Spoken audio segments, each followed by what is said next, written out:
Bienvenidos, queridos amigos, a una nueva edición de este programa. Se llama Marcando el Norte. Bienvenido, don Jorge Fernández Díaz. Igualmente, muchas gracias, don Javier. Tengo que presentarle. Usted es muy conocido entre los oyentes habituales, pero... y los videntes. Es verdad, yo no sé por qué digo oyentes.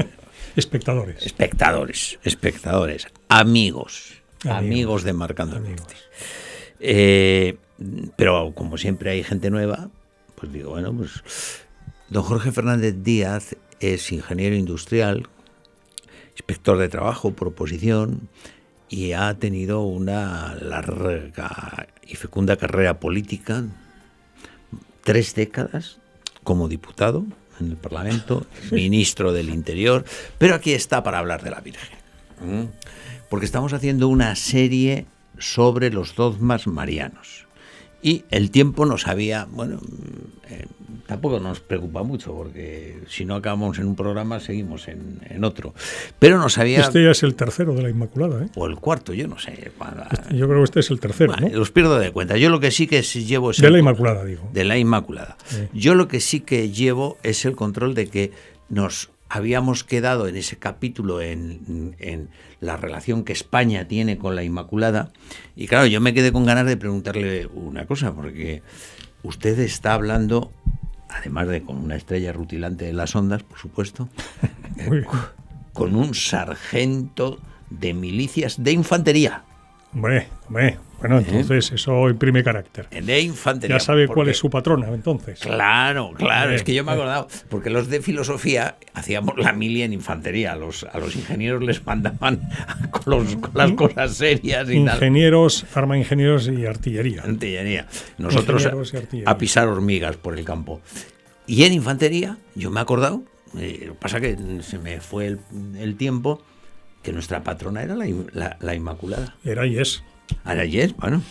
Sí. ¿Puede explicarse usted? Sí, con mucho gusto. Porque es uno de los elementos, la vinculación de la Inmaculada con España, pues la vinculación de la Inmaculada con los ejércitos españoles y en particular con el arma de infantería, de la que es patrona. Y eso pues tiene un origen histórico enormemente documentado. Es lo conocido como el milagro de Empel. Empel es una zona junto al río Mosa, en el Flandes entonces español, Países Bajos, y en el año 1585, en plena guerra de los 80 años, un tercio del viejo tercio de Zamora, unos 5.000 hombres, al mando de Fernando Arias de Bobadilla, pues que combatía contra los flamencos rebeldes en esa guerra que comentábamos, ¿no?, de los 80 años, pues quedó prácticamente aislado en la isla de Bommel, como digo, junto al río Mosa, ¿no? Y fue cercada la isla pues con una flota de 10 navíos al mando del almirante Hohenlohe. Les conminó a la rendición. Ajá. Y los infantes españoles de los tercios comentaron que los infantes españoles no se rendían y que ya les ofreció una rendición honrosa, hay que decirlo, pero que no se rendían y que para hablar de rendición hablarían después de muertos. Ahí está. Ahí estaban los tercios españoles, ¿no? Bueno, el caso es que las aguas fueron subiendo y dentro de la isla de Bommel finalmente no quedó más que el promontorio de Empel, que es donde los últimos soldados españoles estaban aguantando hasta el final. Como digo, estaban rodeados por la flota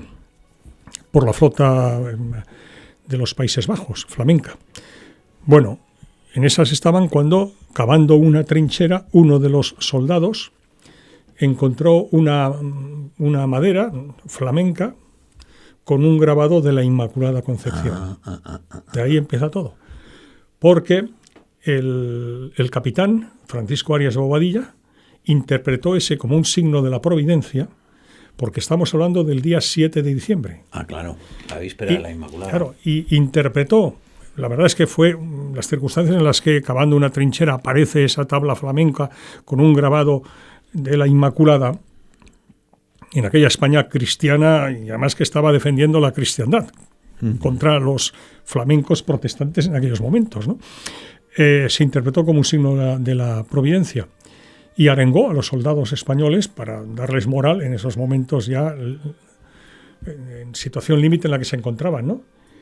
Y pidió que invocaran todos a la Inmaculada Concepción, instando a su protección y amparo en las horas que se avecinaban, ¿no?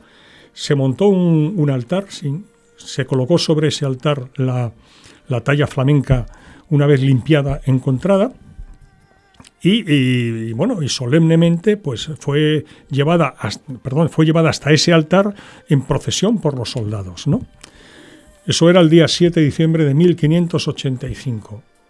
Sorprendentemente, durante esa noche de repente sopló un viento helador y congeló las aguas del río Mosa, de tal manera que la flota enemiga que rodeaba esa isla de Bommel se quedaron absolutamente incapacitados de cualquier tipo de maniobra. Ante lo extraordinario del fenómeno, pues se interpretaron que había sido efectivamente la Virgen, la Inmaculada, la que, apelando a esa impetración que le habían hecho de que les socorrieran en aquellas circunstancias, y absolutamente arengados por sus jefes, corrieron por encima de las aguas heladas y provocaron una derrota extraordinaria a la flota holandesa. De tal manera que el almirante Hohenlohe llegó a decir, es una frase que es célebre, conocida, que dijo: tal parece que la Inmaculada es española ante tan extraordinario suceso. Bueno, y entonces, y a partir de ese momento, la Inmaculada Concepción pasó a ser la patrona de los tercios españoles de Flandes y de Italia. Y la actual infantería española, a la que usted pertenece, pues como heredera de los tercios, sigue ostentando y celebrando de manera muy especial cada 8 de diciembre su fiesta patronal con actos castrenses con la mayor solemnidad en todos los acuartelamientos. Lo celebra la infantería española. Magnífico.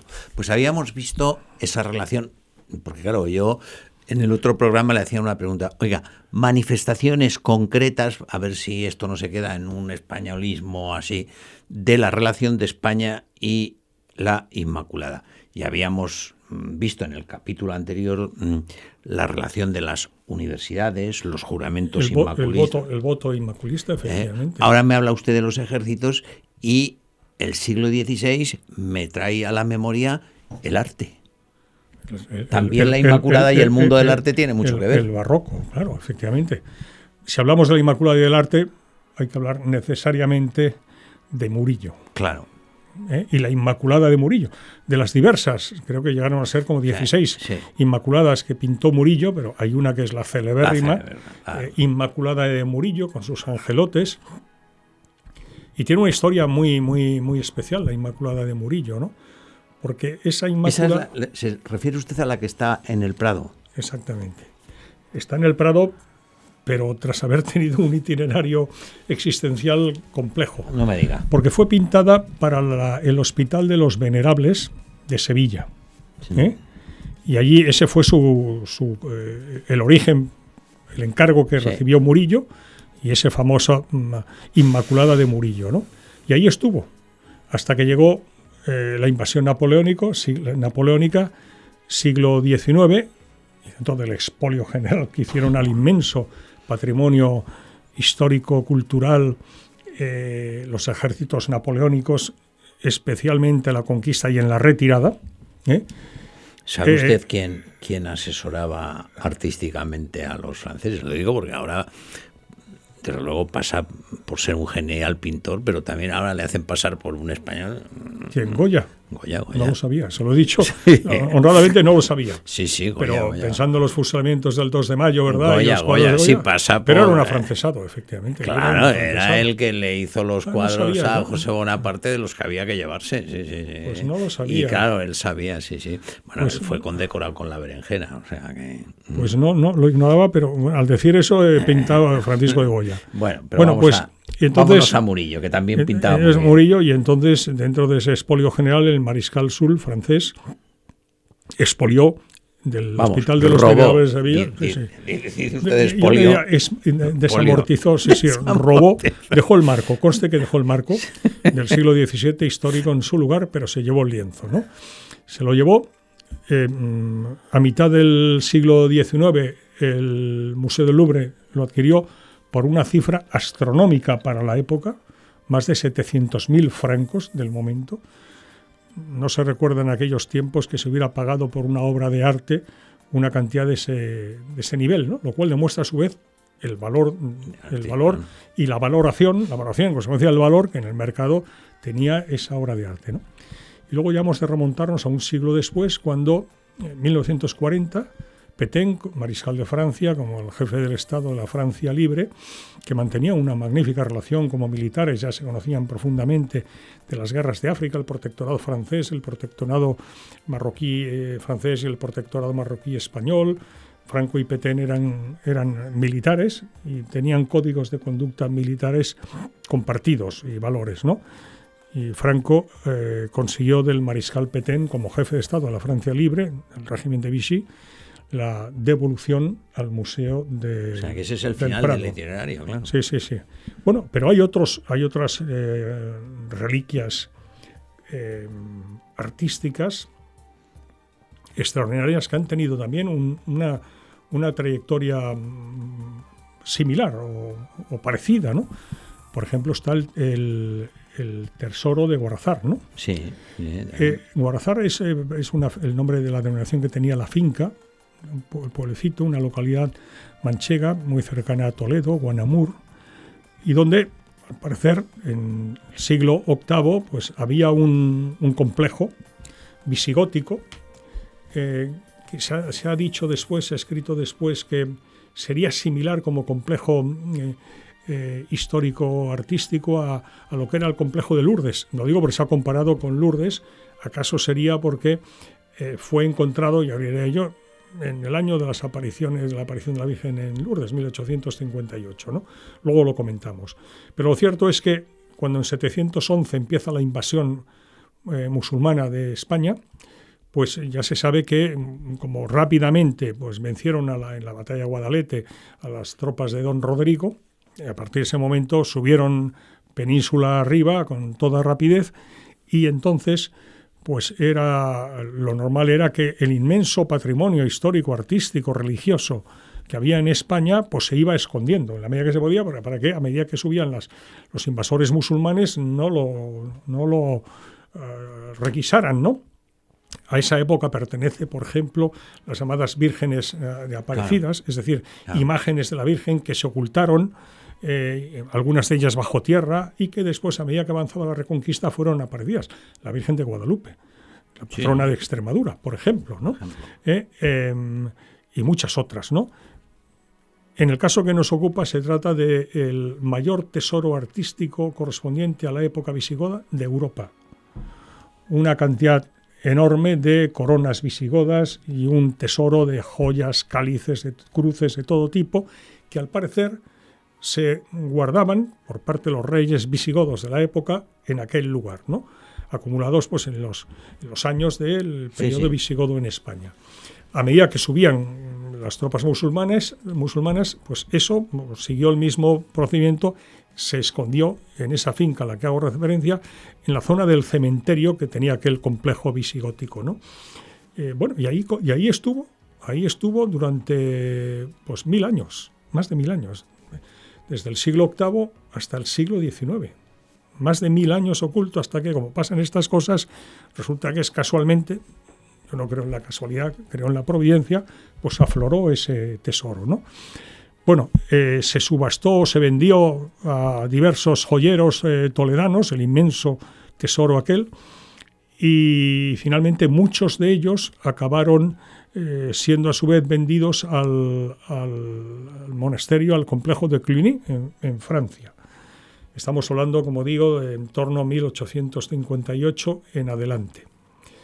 Bueno, pues de la misma manera que el Murillo de la Inmaculada de Murilla, el Mariscal Soult, vuelve a España en los años de la invasión nazi de Francia por el Mariscal Pétain, en este caso, según lo que tengo entendido, fue el mariscal nazi Himmler quien, conocedor de la existencia del conocido como tesoro de Guarrazar, que hemos comentado en Francia, lo devolvió a España. Y bueno, hoy en día está en el Museo Arqueológico Nacional, y es una joya absoluta, ya digo, el mayor tesoro del visigótico de Europa, no solo de España, de Europa.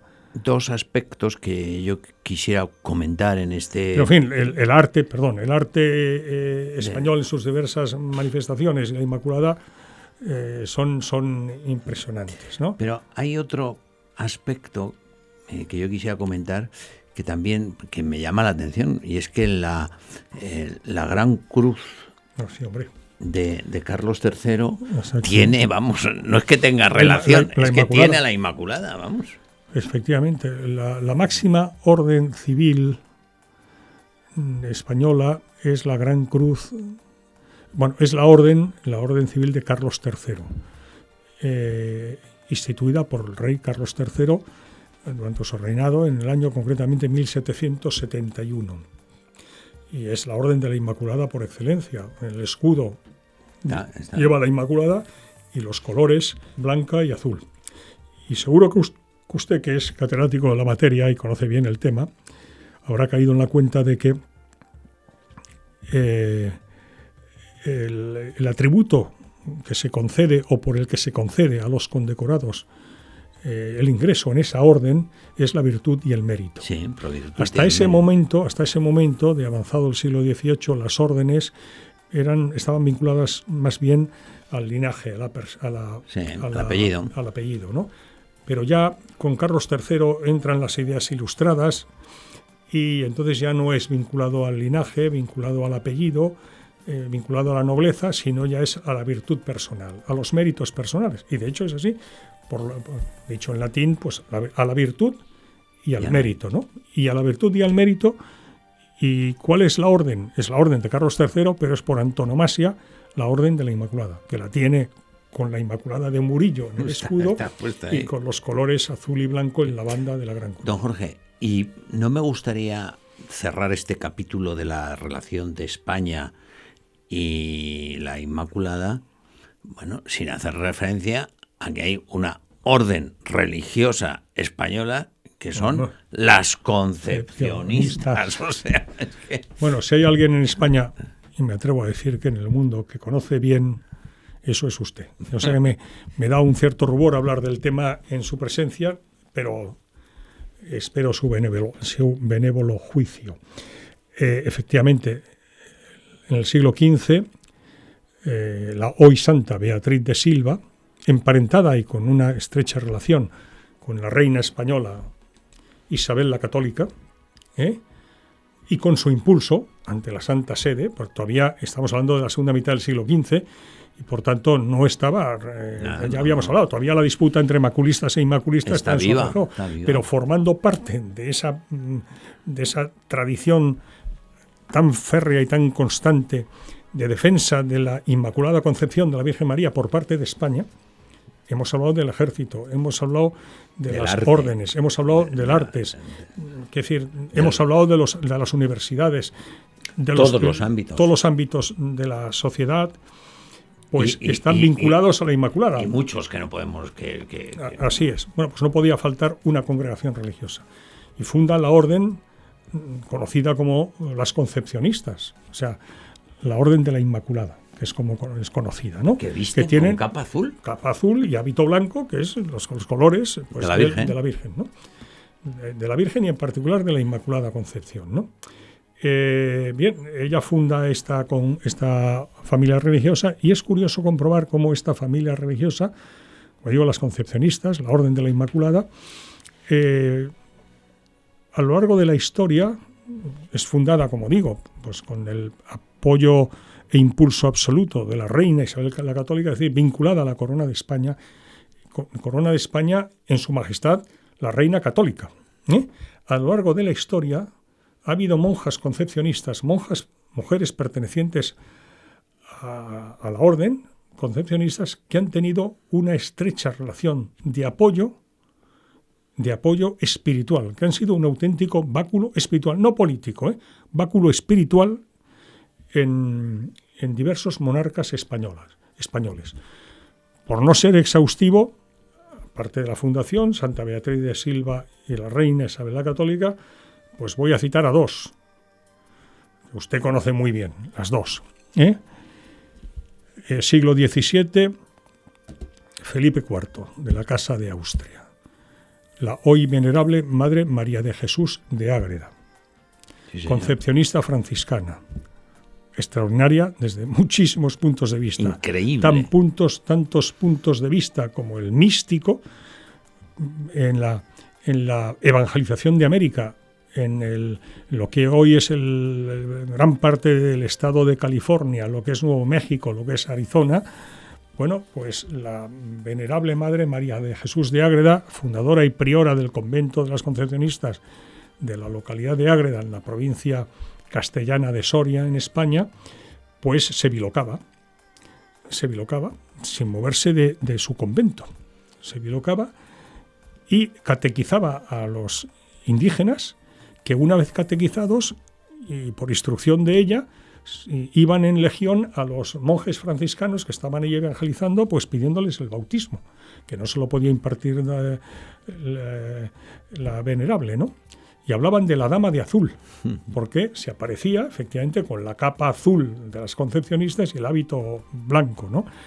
Bueno, eso puede parecer una película de ciencia ficción, pero es rigurosamente histórico, tan histórico que la Inquisición hizo 2 procesos. ¿Por qué? Porque, claro, el tema ya llegó un momento en que trascendió de tal manera que dice, esto no puede ser.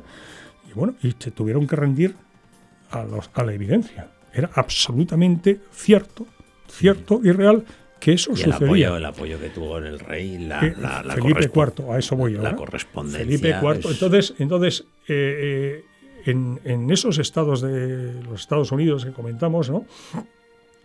Pues hay estatuas y monumentos en recuerdo y reconocimiento de la Dama de Azul, que es como la describían. Porque decían, bueno, una mujer de azul, ¿no? Llevaba la capa azul concepcionista, ¿no?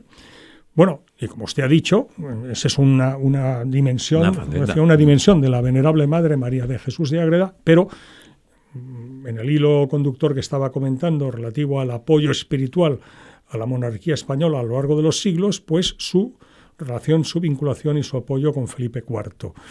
En momentos especialmente duros para la monarquía española, cuando España, estoy hablando de 1640, esos años, cuando España guerreaba en Flandes, se produce la Revolución del Segadors en Cataluña, la corona lusa que se había incorporado en 1580, se había unificado con la española, también se va. Es decir, es un momento dramático. Sí. El conde duque de Olivares, el valido de Felipe IV, dirá que fue el año más trágico de la monarquía española a lo largo de los siglos, ¿no?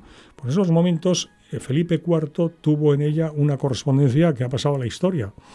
2 primeros ministros, 2 presidentes del Consejo de Ministros de España, han escrito sobre el particular. Silvela y Sánchez Toca. Los 2 han escrito Eran académicos, además de... Académicos, efectivamente. Bueno, 5 veces era académico, Silvela. Y bueno, y fue objeto de tratamiento y de debate en las Cortes españolas, etcétera, ¿no? Y escribió una antología de las cartas de la correspondencia mantenida entre Felipe IV y la venerable, sin salir que le pedía consejo y opinión, y sobre todo le pedía pues apoyo espiritual, porque él en ese momento trágico de la monarquía española consideraba que los males que le afligían a España eran consecuencia de su debilidad como hombre, ¿no? Sus debilidades, especialmente pues sus debilidades con las mujeres, porque tuvo muchos hijos naturales, etcétera, ¿no? Bueno, y entonces ahí él era un hombre que tenía conciencia de su debilidad, tenía conciencia del pecado, del bien y del mal, y sufría una profunda aflicción en ese sentido, ¿no? Pero las guerras contra los franceses, con ocasión de la Revolución del Sega II de 1640, incluso le pedía opinión a la venerable, que ella, sin duda por iluminación singular, le daba unos consejos que siempre sobre una base espiritual pues luego tenían unas consecuencias importantes, ¿no? Estaba también muy atormentado Felipe IV por la muerte prematura de quien tenía que ser su descendiente, el infante Baltasar Carlos, ¿no? Príncipe Baltasar Carlos. Exactamente, y también la muerte de su mujer, ¿no? Y bueno, y ella pues tuvo revelaciones de cómo estaban ellos en el purgatorio y que necesitaban de sufragios, de oraciones, etcétera. Es una biografía extraordinaria, extraordinaria, se acaba de publicar ahora. Anotada. Más de 500 cartas. Se acaba de publicar esa biografía anotada por el padre Rafael, carmelita, que es muy recomendable. Y luego, pues hemos hablado de Isabel la Católica, la fundación, hemos hablado ahora de Felipe IV, con una ilustre concepcionista, la venerable Madre María de Jesús de Ágreda, autor de una obra mística por antonomasia, que es la mística, vida de la Virgen. La mística Ciudad de Dios, que es la Inmaculada Concepción. Y luego, pues otra, por citar otra, que me parece que usted la conoce un poco, que es Sor Patrocinio, concepcionista franciscana, siglo XIX, y que fue báculo espiritual junto a San Antonio María Claret, que era el confesor de la reina Isabel II. No sorprende que con estos antecedentes históricos tan intensos, como dijimos, quiero recordar que en el primer capítulo, ¿no?, hace días, el Papa Pío IX, al definir el dogma de la Inmaculada Concepción, quisiera honrar a España, haciendo que el monumento a la Inmaculada Concepción se ubicara en la Plaza de España de Roma. Ha dejado usted justificada esa decisión con toda esta información que nos ha transmitido. Se nos ha agotado el tiempo. Muchísimas gracias, don Jorge. Muchísimas gracias a ustedes, queridos amigos, por habernos acompañado. Decirles que nos vamos a poner a trabajar para que dentro de unos días podamos ofrecerles una nueva edición de este programa que se llama Marcando el Norte.